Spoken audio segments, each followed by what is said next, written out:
নমস্কার, সবাই কেমন আছো? আশা করি সবাই ভালো আছো। তো আজ একটা নতুন ব্লগ নিয়ে তোমাদের কাছে চলে এসেছি। কিছুদিন আগে দীঘাতে জগন্নাথ ধামের উদ্ঘাটন হয়েছে। মাননীয় শ্রীমতী মমতা বন্দ্যোপাধ্যায়ের অনুপ্রেরণায় এবং তার সহযোগিতায় আমাদের প্রত্যেকটি পশ্চিমবঙ্গবাসীর বাড়িতে বাড়িতে একটা করে প্রসাদের প্যাকেট চলে গেছে। প্যাকেটটিতে ছিল একটা গজা, একটা পেড়া আর জগন্নাথ ধামের একটা ফটো।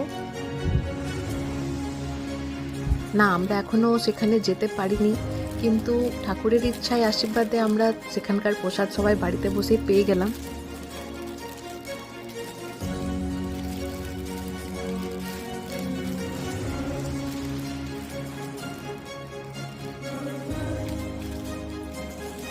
আমি জানি না এটা আমার সাথে হলো কি না, আর যদি কারোর সাথে হয়েছে আমাকে নিশ্চয়ই কমেন্টস করবে।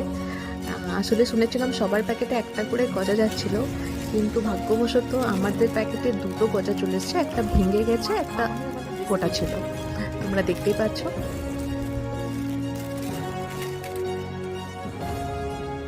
কারা কারা প্যাকেট পেয়েছো আর কারা পাওনি আমার কমেন্ট করবে। Thank you, good night.